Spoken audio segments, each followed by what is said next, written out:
করিম সাল্লাল্লাহু আলাইহি ওয়াসাল্লাম নিজে রুকিয়া করেছেন। বুখারীর হাদিসে আম্মা জান আয়েশা রাদিয়াল্লাহু তাআলা আনহা বলেছেন যে নবী করিম সাল্লাল্লাহু আলাইহি ওয়াসাল্লাম যখন অসুস্থ হতেন তখন তিনি দুটি সূরা পড়ে তিনি নিজের শরীরের উপরে ফু দিতেন।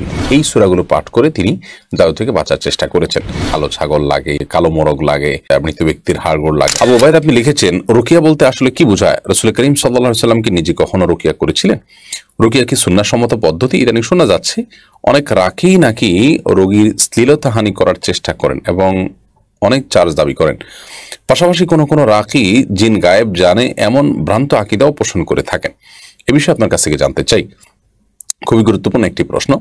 রুকিয়া হলো ঝাড়ফুঁক করা, কোরআন এবং হাদিসের কোনো আয়াত, দোয়া এটি পাঠ করে পানিতে, খাবারে, কোনো কিছুতে ব্যক্তির উপর ফু দেওয়া, এটাকে সাধারণত রুকিয়া বলা হয়। তো অথবা এই ফু দেওয়া ছাড়াও শুধুমাত্র তেলাওয়াত শোনা, এটাও এক ধরনের রুকিয়া। মানে এক কথায় কোরআন এবং হাদিসের আয়াত এটি তেলাওয়াতের মাধ্যমে চিকিৎসা গ্রহণ করা, কোরআনের আয়াত এবং দোয়া কোরআন হাদিস আপনার থেকে প্রমাণিত, এগুলোকে দিয়ে চিকিৎসা গ্রহণ করা, সেটি পড়ার মাধ্যমে, পাঠের মাধ্যমে, এটি রুকিয়া। নবী করিম সাল্লাল্লাহু আলাইহি ওয়াসাল্লাম নিজে রুকিয়া করেছেন। বুখারীর হাদিসে আম্মা জান আয়েশা রাদিয়াল্লাহু তাআলা আনহা বলেছেন যে নবী করিম সাল্লাল্লাহু আলাইহি ওয়াসাল্লাম যখন অসুস্থ হতেন তখন তিনি সূরা ফালাক এবং সূরা নাস এই দুটি সূরা পড়ে তিনি নিজের শরীরের উপরে ফু দিতেন। ফু দিয়ে নিজের শরীরটা তিনি মুছে নিতেন। আর তিনি খুব বেশি অসুস্থ হয়ে গেলে, অর্থাৎ এতটুকু কাজ করতে না পারলে, তখন আমি এই কাজটি তাকে করে দিতাম। তো এই রুকিয়া নবী করিম সাল্লাল্লাহু আলাইহি ওয়াসাল্লাম হাদিসের আলোকে বোঝা গেল তিনি করতেন। আর এছাড়াও তিনি তাকে একবার লাবিদ ইবনে আসম নামক একজন ইয়াহুদি জাদু করেছিল, এটিও বুখারীতে বর্ণিত হয়েছে। তার জাদু থেকে রক্ষার জন্য আল্লাহ রাব্বুল আলামিন দুজন ফেরেশতাকে পাঠিয়েছেন, যারা নবী করিম সাল্লাল্লাহু আলাইহি ওয়াসাল্লামকে ঘুমের মধ্যে এই সূরা ইখলাস, সূরা ফালাক, সূরা নাস শিক্ষা দিলেন জাদু থেকে বাঁচার জন্য। অর্থাৎ এই সূরাগুলো পাঠ করে তিনি জাদু থেকে বাঁচার চেষ্টা করেছেন।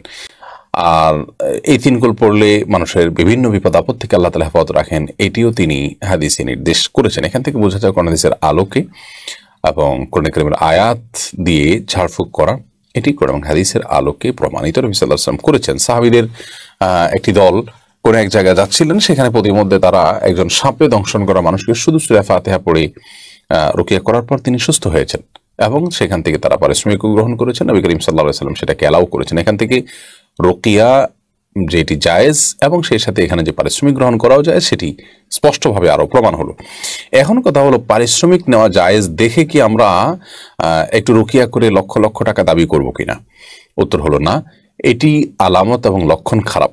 যদি কোনো রাকি লক্ষ লক্ষ টাকা দাবি করে, তাহলে সেক্ষেত্রে সে বিভিন্ন কুফরের আশ্রয় এবং জাদুকরের আশ্রয় কিংবা দুষ্ট জিন বা শয়তানের আশ্রয় নিচ্ছেন কিনা, এটি একটা দেখার মতো বিষয়। কারণ সেখানে অনেক কিছু লাগে। তারা বলে যে কালো ছাগল লাগে, অমুকটা লাগে, তমুকটা লাগে, কালো মোরগ লাগে, তারপরে যে মৃত ব্যক্তির হাড়গোড় লাগে, নাউজুবিল্লাহ, এরকম আরো অনেকগুলো কাজ করে, যে কাজগুলো মূলত জাদুকর এবং আপনার ব্ল্যাক ম্যাজিশিয়ান যারা, তাদের কাজ। অতএব এরকম যদি রাকি হয়, সে রাকি অবশ্যই তাকে পরিত্যাগ করতে হবে। আসলে যেহেতু রুকিয়ার কাজটা অনেকটা গায়েব এর জগৎ নিয়ে কাজ করা, এখানে জিন দেখা যায় না, তার বিরুদ্ধে অ্যাকশন নেওয়া হয়। তো এই জন্য অনেক দুষ্ট লোক সেখান থেকে অসৎ যে প্রক্রিয়া সেটি অবলম্বন করে থাকে এবং সেখানে মানুষকে প্রতারণা করে থাকে। এই জন্য যারা সত্যিকার রাকি হবেন, প্রথমত তারা কোরআন এবং হাদিসের আলোকেই ঝাড়ফুঁক করবেন, এর বাইরে যাবেন না, তাবিজ দিবেন না, যথাসম্ভব ঝাড়ফুঁক করবেন।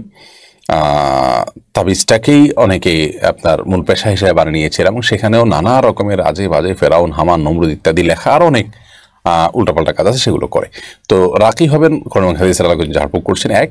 আর দ্বিতীয়ত হলো, যেই রাকি রুকিয়া করতে গিয়ে, ঝাড়ফুঁক করতে গিয়ে লক্ষ লক্ষ টাকা দাবি করছেন, অস্বাভাবিক কোনো চার্জ দাবি করছেন, তাকে অ্যাভয়েড করতে হবে।